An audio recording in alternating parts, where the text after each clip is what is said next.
Welcome back to the Dragon Den, my loyal Dragonites. King of Dragons 5000 is back with another action figure review. Today we'll be taking a look at the Mezco exclusive 1/12 collective, the Green Ranger from Mighty Morphin Power Rangers.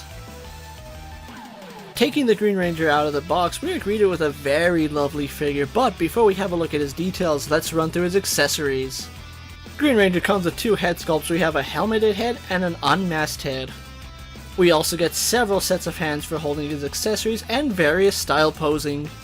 He also comes with his dragon dagger and a holster, a blade blaster with blade and its holster, as well as the sword of darkness, the sword of power, the mega heater, and several effect pieces for blaster effects and the dragon dagger.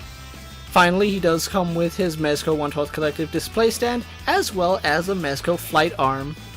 Other than that, the Green Ranger doesn't come with any other accessories, so with that out of the way, let's move on to his details.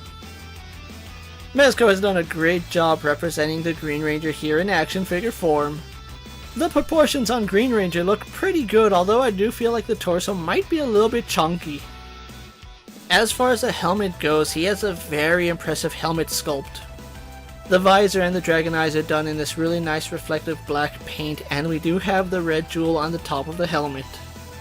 We do have some white and silver trimming here on his helmeted visor, and then we also do get some silver on his mouthpiece. A nice little detail is you can see the sculpted clips on the side of his helmet. Being a Mezco 1/12 collective figure, Green Ranger is sporting actual fabric for his clothing. The material used on his costume is done really nicely. It's really soft and it does have some reflective properties. Underneath his dragon shield we do have the white diamonds, which do appear to be tempoed on. And then of course we do have the dragon shield, which looks very nice. I love the paintwork that went into it. The dragon shield is removable if you really want to, but me personally, I'm going to keep the dragon shield on. Moving on to his arms, the fabric is done really nicely, and I do like the sculpted bits for his armbands. The armbands are not glued on, so they will move around as you move the figure, so do keep that in mind. Then we have a look at his gloves, which there is some really impressive sculpted detailing here on the gloves. The gold band is painted really nicely, and these triangles on the gloves are not only painted, but they are sculpted on as well. Mezco even sculpted the zipper that's on the back of these gauntlets. And then we do have the sculpted detail on his gloves, so overall really good glove work here on Green Ranger. The belt is really accurate to what we saw on the show. It is a white belt which looks good with some black trim. In the middle of his belt we do have his morpher, which is painted in gold and black. And in the center of the morpher we do have his dragon power coin. A nice little detail is that his belt does have the covering that was seen on the TV show. His legs, unfortunately though they do have some definition, can't be seen through the fabric. It is very accurate because we weren't able to see any definition on the characters in the show. His boots are also nicely detailed, carrying over that same sculpted work that we saw on his gloves. The gold band on the top of the boots does look impressive, and just like with his gloves, the triangles on these are not only painted but sculpted as well. On the back of his boots we also have the sculpted zipper, which is a nice little detail. And then his feet have this really nice sculpted work to it, so it is rather impressive, and we do have an accurate black sole on his boots. So overall, fantastic detail here on the Mezco Green Ranger. All the sculpted detail on it works perfectly. Add to it the small things like the cover on his belt and the zipper on his gloves and boot does give this an authentic feel to it. So with the Green Ranger's details out of the way, let's get them compared to our usual suspects. Here we have the Green Ranger posed next to the Marvel Legends Cyclops and DC Multiverse Superman. Mattel's WWE Elite Series and Mezco's 1/12 collective Popeye the Sailor Man. The Lightning Collection White Ranger and the Star Wars Black Series Mandalorian. And for one final comparison, we have the Mezco Green Ranger posed next to the Lightning Collection Green Ranger.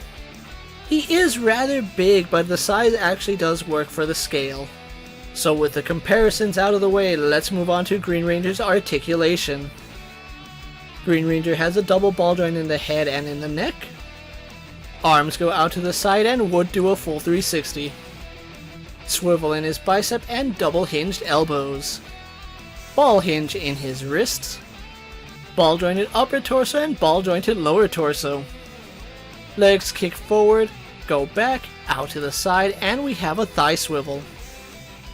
double bend in his knees, swivel at his boot, and a ball jointed ankle.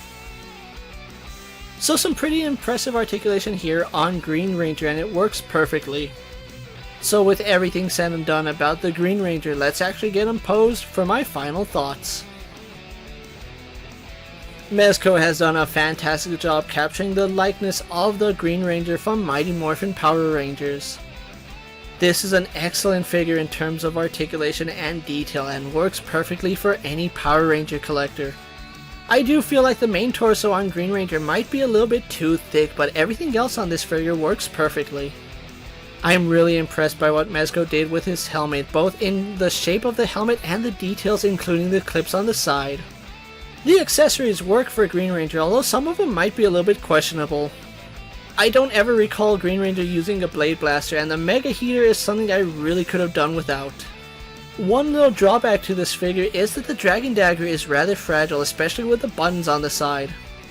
Unfortunately, one of them already broke off for me, so do be careful when putting the Dragon Dagger in Tommy's hands. The abdomen articulation on Green Ranger is rather limited, but other than that you can still get him in great poses.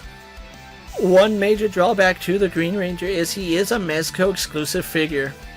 If you were unable to pre-order him on the website or pick him up from Comic-Con, unfortunately you will pay secondhand market for this figure.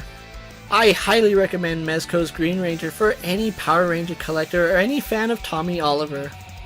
So with that being said, don't forget to like this video, leave a comment, subscribe to my channel, and check out all my other Power Ranger and Mezco videos. Check out my Instagram account for new and exciting action figure photos, videos, recent pickups, and as always, ring that bell so you never miss another video. And until next time, my fellow Dragonites, coming from the Dragon Den, I'm KingofDragons 5000, reminding you to redesign, rebuild, and reclaim. I'll see you next time.